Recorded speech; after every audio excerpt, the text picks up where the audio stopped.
ধানের শীষে আজকে এটা ভোট পৌঁছে দেওয়ার জন্য আসছি। যাকে আমরা নমিনেশন দিবে আমার নেতা, তাকে আমরা সকলে ভোট দেব।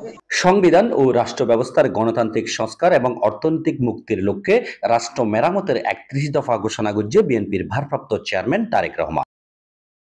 ৩১ দফা দাবির বাস্তবায়ন এবং আগামী নির্বাচন ধানের শীষের প্রচারণার উপলক্ষে সাতখানিয়ার মাঝে গণসংযোগ ও লিফলেট বিতরণ এবং ধানের শীষের প্রচারণাত নামে চট্টগ্রাম দক্ষিণ জেলা জাতীয়তাবাদী মহিলা দলের সভাপতি, জাতীয়তাবাদী মহিলা দলের কেন্দ্রীয় কমিটির সদস্য, চট্টগ্রাম ১৫ সাতখানিয়া লোহাগাড়া আসনের বিএনপির মনোনয়ন প্রত্যাশী জান্নাতুন নাঈম চৌধুরী রিকু।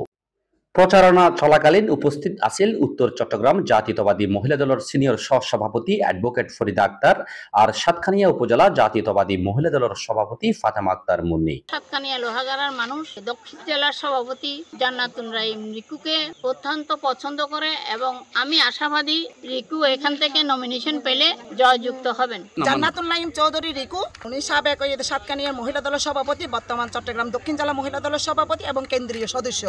ওনার ত্যাগরহতা আসলে ইবাইদুক ইতিহাস জীবাইদিকে ও প্রতিটা মুহূর্তে এই দলের ১৭ বছর যেভাবে নির্যাতিত হইয়ে প্রতিটা ক্ষেত্রের মধ্যে যাই ও হয়রানি হইয়ে ও শারীরিকভাবে, মানসিকভাবে এবং অর্থনৈতিকভাবে প্রচুর ক্ষতিগ্রস্ত এবং ওর যদি দল যদি নমিশন দেয় তাহলে সাতখানিয়াল্লাই বলি, সাতখানিয়া লোহাগাড়াল্লাই বলি এখন সুবর্ণ সুযোগ বই আনিব আর মা বৈনকল্লাই বলি। উপজেলার নলুয়া ইউনিয়নের মাঝে বিভিন্ন এলাকাত দলীয় নেতাকর্মী অকলর লইয়রে ধানের শীষের পক্ষে প্রচারণা চালায় জান্নাতুন নাঈম চৌধুরী রিকু।